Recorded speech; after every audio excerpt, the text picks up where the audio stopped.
Howdy hombres, my name's L.A.zy and I welcome you to Hate Plus, the extra content to Analogue A Hate Story. I don't know exactly what this is going to entail, but I'm pretty interested to see what it has to offer, so without further ado, let's get into it. Okay, start anew. Incoming message. Message from dispatch control. Hey, I know you hate this kind of shit and prefer to stay anonymous, but the guys you did the last job for, besides you Colony Historical Society, are pestering me for some details about you for a press release. You can fill in wherever, I really don't care. Just give them something, so we'll get off my case, okay? Alright. Question 1. Which AI did you get documents from? It was HYUN, I remember that. How would you describe her attitude towards you? She was friendly. Can't really lie. What pronouns should we use for you? I'm a he. If you had to choose, what year would you rather live in? I don't know. Let's choose 2027. Okay, great, that's all of it. I'll send it off to them now. You're still, what, 3 days or so away from her? I'll talk to you then. Dispatch control out. L.A.zy back! Hi! Oh no. Oh no, jeez, I'm so sorry. You're saying something to me, I can't hear it at all. Oh jeez, I'll explain. Well, I tried installing that advanced dictionary you got for me, and, well, I couldn't get it to work. Even the builds that were supposed to be just fine just kept giving me an architecture not supported error. I cannot read, sorry about that. I don't know why. So I tried to recompile my language processing function so I could support it, but I don't really understand how AIs work very well, I guess. Anyway, what I'm trying to say is, I guess I sort of just broke it more. Like I said before, if you're saying anything, I can't hear you. And every time I try to run an English-Korean translation, it just comes out as nonsense. For example, if I try to translate your ship's name in English, I get whatever the hell that is, which I can't really understand. It's just like before when I was back on Mugungwa and I couldn't parse what you were saying. Sorry, are you mad at me? I mean, she has different expressions, whatever answer you want to choose. I guess it doesn't really matter, we talked the same way back in Analogue A Hate Story, so I don't see any differences now. Don't say that, yes it does. It means we can't communicate properly. If we're going to be friends, I think that's important. We'll be able to get it fixed once we get to Earth, right? Of course. That's a relief. I don't know what I'd do if it was permanent. Well, I waited over 600 years to meet you, didn't I? 3 days, that's nothing. Anyway, there's something else you should know. While I was looking through my code, trying to debug my damage, I found a big block of data that I thought was garbage. It's not garbage though, it's data. For some reason it seems to be embedded in my source. I'm not really sure why, it's not part of my memories. It's in the actual machine code for some reason. The important thing is though, I think it's log files from the Mugungwa. They had date stamps on them and they seem to be from before the year 0. Well, I can't actually read them without extracting them, but that's what the index says. It's really exciting. What happened in the year that made everyone forget? It was always the big mystery to me. Maybe these will explain. Here's what I'm thinking. If we can't communicate, we could still go through those together. What do you think, Mr. Investigator? Can I be your sidekick again? Sure, why not? Yay, that's wonderful. Let's investigate them together. Let me explain how this works then. I'm afraid I can't just extract all of them at once. And explain if you want, but it's kind of boring. Explain anyway. Oh, one moment please, my mouth is getting really dry from reading all this.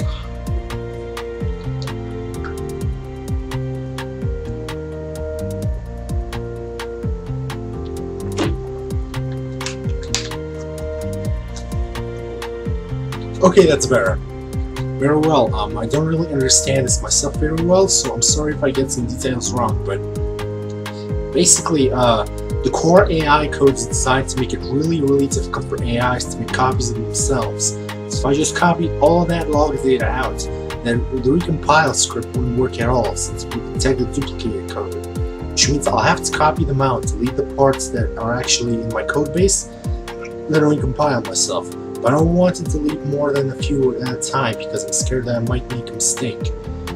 So I'm going to be super careful. No more than 6 files at a time in my scripts. I'm going to triple check that I'm not deleting something important by accident.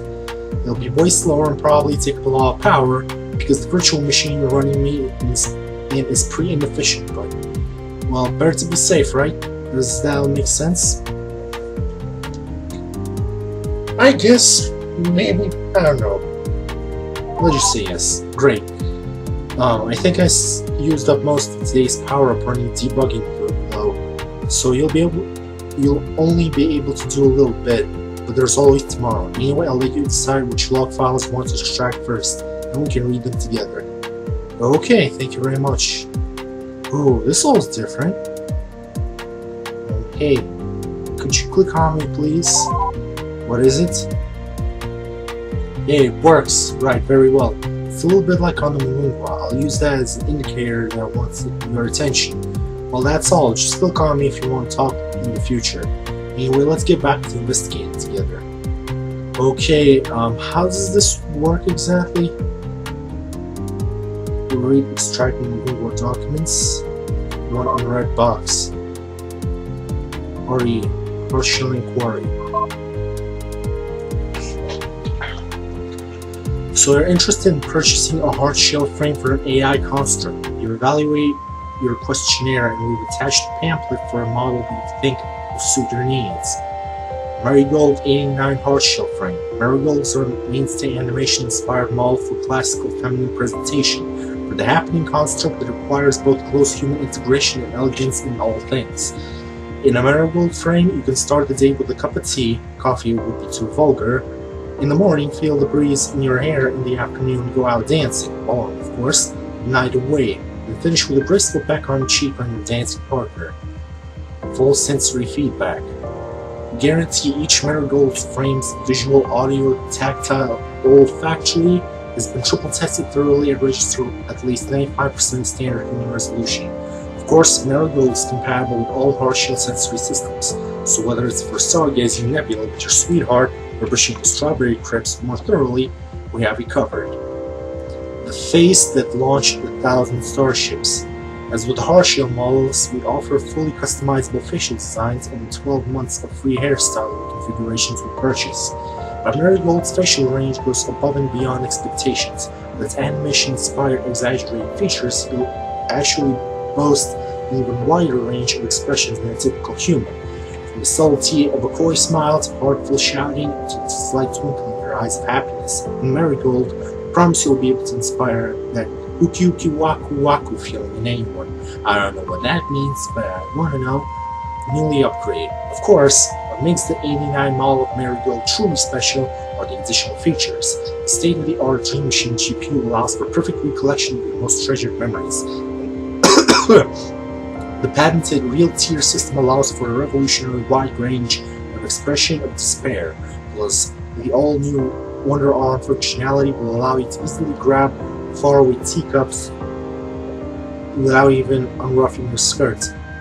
Truly, the Marigold 89 hardshell frame is the model for the happening feminine animation-loving AI construct. Please contact for further purchase details. All our models are highly affordable. We're looking forward to hearing back from you on Earth. Okay. That's interesting.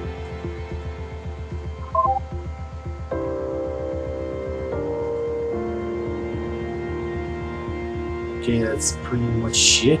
Anything else?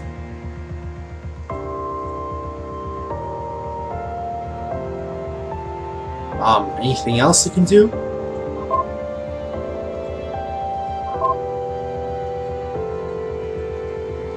Well, I can't show the files to her anymore.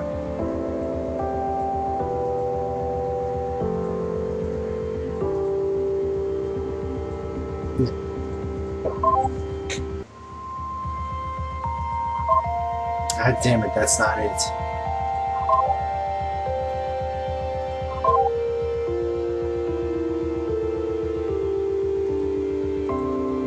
Artificial Investigator Reunite.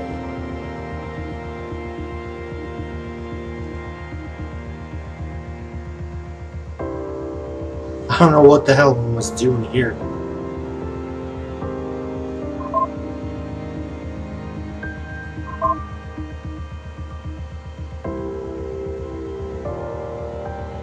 Well, isn't that nice?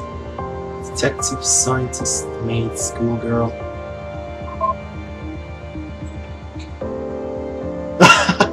That was the cool one, even with the pipe, like Sherlock Holmes. Maid. And there's this final one, scientist. Nice. Okay, we're gonna leave you with your original costume. What are the settings?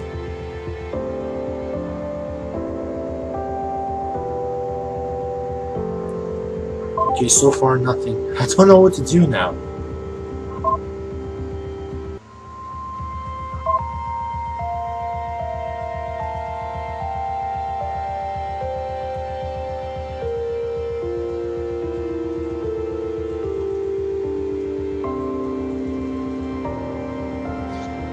I don't know what the hell do we do next. Can't show the files to her anymore, so that kind of rules it out.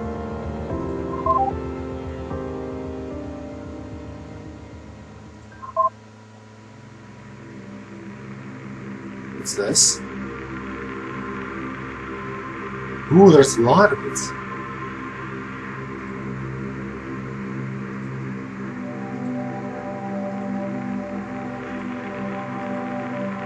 Commit to extraction.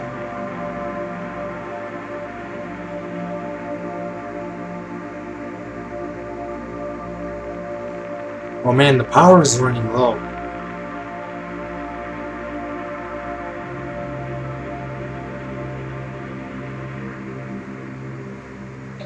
What's gonna happen if we run out of power completely? Efficient and subtle.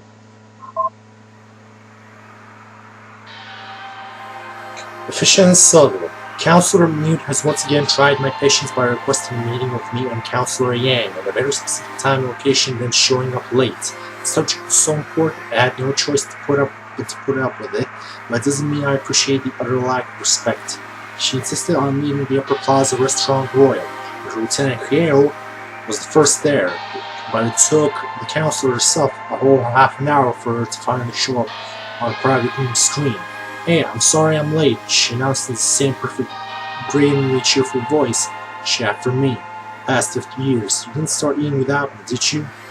I guess even back then she was a jerk. How irritating. We never do that. Should I pour a glass of wine? Asked Counselor Yang, cloyingly raising the pitcher in his direction. He'd always been like this with her, ever since he inherited his counsel position. I can never tell if he understands the implications of her being in a moral computer program, or if he's just an idiot. Probably he's just an idiot. Haha, man, I wish. With the sort of shit we've got to deal with, I sure could use it, she said, with a slight flip of her golden hair. Then she turned to me. "Anyway, Chief Counselor, I bet you're wondering why I asked you here, right?" "You said it was important," I said impatiently. "It's about Committee for Freedom and Democracy," she said with appropriate scorn, emphasizing her name. "This week, Miss Hale has literally done nothing but shut down your meetings. How many noise violation orders have issued in the past 7 days? 10? 15? Said her lieutenant. It was a dramatic static on Mute's part, as if she didn't know exactly how many. "My bad," she said. "And every week the number of private log entries using her keyboard is doubtless. I'm worried that we're going to be reaching a critical mass soon. This rate, I'm worried that the presidential election results are going to lead to, like, public demonstrations. We can't deal with that." "Huh," says Yunai. "You're the Counselor of Security. It's your damn job to deal with it," I told her. "I'm not interested in excuses." She's not making an excuse. Her lieutenant started out of line, but he managed to muzzle her. "Stand down, Miss Hale," she told her. But then she turned to me with the same rudeness. "Now listen here, young man. I was not, like, asking your approval. We have a problem and the stern lecture from Chief Counselor is not going to help. Okay? You can blame me if you want, but that's not going to solve shit. Yang stiffened a grin, thinking that I wasn't looking. I had to glare to put him back in line. Sheepishly, he took a large drink of his wine.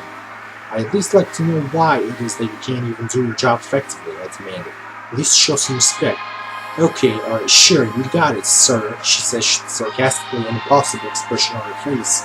But I think, sir, you misunderstand what my job is. My job isn't to stop public demonstrations. My job is to make sure public demonstrations don't happen in the first place. Like, do you have any idea what happened the last time we had public demonstrations? She was sarcastic to me? Mute? Wow. Oh yeah, she has that personality, you never even met her.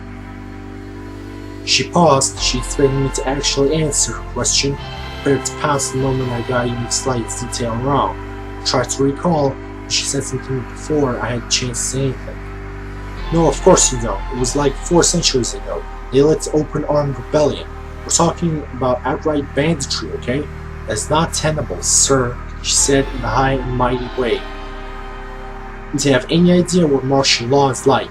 Because that's what it took to crush it last time. So, interrupted Yang, you're saying to carry out your job needs our help. You got it, Counselor, she said. Look, there's no need for hostilities, men. We've got a common problem here. I think we can sort it out. And really, Chief Counselor, in my opinion, as Counselor of Security and as the eldest person around by like a millennium, I think we can sort this out. And I wouldn't have asked if you were here if I didn't need her help. I sighed. She had a point. But I had to clean up what she couldn't. That's her job. What's your plan? You're not going to like it, she said. And I was sure I believed her. First, we let Park back in the presidential race. That's what the agitators have been getting upset about. So we take the win right out of their sails if we take away their main point of contention. That's madness. He's a radical. And he'd very likely be elected, I said. What's the worst that happens? We just veto the bastard down in every step. The president's powerless against the council in the end. Yang suggested, no good. I mean, you're right, but that'll just lead to more unrest, she said, shaking her head. What the hell do you propose then? Just let him dictate its crazy, radical, anti-noble policies? I demanded. Yeah, actually, I think that's our best shot. Hear me out, okay? You resign as chief counselor and don't give me shit here. I know you've been meaning to for ages, don't pretend like you'd be upset for that to happen. We put in someone new, younger, as the face of the council. Say it's part of our new direction. The president's going to call for reforms and we're going to let him. Our new direction will be going along with them. I don't really get it. So we just yield the madness of democracy then? I said incredulously. She sounded absolutely insane, but of course she had a plan, I'm paid to admit. No, that's crazy, of course not, she said, and then she grinned madly. We pretend to. We're going to be the democracy movement's worst friend. If the president proposes reforms, yeah, we'll nod along. We'll say we'll do it. Then we'll water it down. We'll stall, because, like, here's the thing. The people, they don't have specific demands. They're dumb. They're okay with compromises. All I have to do is make them look like they've won, and then it loses all its momentum. And then, rebellion crushed, said her lieutenant, smashing her fist into her palm dramatically. Efficiently and subtly. You got it, efficient and subtle. That's how we do it, said Newt. I wasn't sure at first what I thought of her plan. It's insane for sure. It's incredibly bold. And the more I thought about it over dinner, I thought maybe that's what we need. And all the time I've known Newt, she might try my patience, but I've never known her intentions to be misplaced. She might be chatty and gossip and disrespectful, but one thing's for sure, she's honest and never manipulated. I think there's a reason why she came to my face and asked me this, but she could have just gone around me with the rest of the council. She might be a bitch at times, but she's still programmed to always act in the best interest of the ship's safety. Always. By the time I finished eating, I just about made up my mind. What do you propose as new face council then? You? I asked. Oh, please. She shook her head dramatically. I say a younger face. Mine as old as it gets. Only by choice, Yang said. You can always look as young and beautiful as you like. Yeah, sure, I've done that before. When fashions change, I'm sure we'll do it again, she started. I think you look fine the way you are, counselor, said Hale, an odd tone to her voice. It's not the point, okay? She shook her head, looking exasperated. I need someone who's actually young, who the peasantry will trust at being willing to accept new ideas. Counselor Lee, perhaps, I suggested. Ah, no, definitely not. Too charismatic, too ambitious. That woman has got an agenda, and you do not trust it for a second, she said. She's probably right in reflection. Counselor Yang, who would you suggest? He paused, then the flash of light seemed to go off behind his dim eyes. Wait, Ryu? Isn't Captain and Emperor Ryu? Counselor Ryu Hianosu, he said. Give it to the useless figurehead Counselor of Captaincy. He'll be so through to actually have a real job and never think to do anything with it. Alright, she said. Of course, I said too. After a pause of reflection, he was young, completely malleable, but plausible as a reformer. As the face of Pony Rebellion, Ryu would be perfect. That was where we left the discussion for that night. But now I guess it's time to tell my wife finally be retired. She'll be thrilled. Okay, that's it to the file.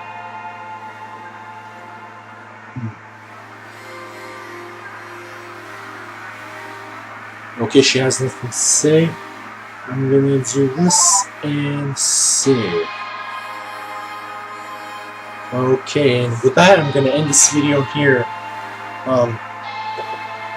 This interface is entirely new to me. I don't know how exactly this is gonna play out, but I'm not gonna stop here. This is the bonus content to Analogue A Hate Story, and probably it's gonna shed some light on what happened in the main game.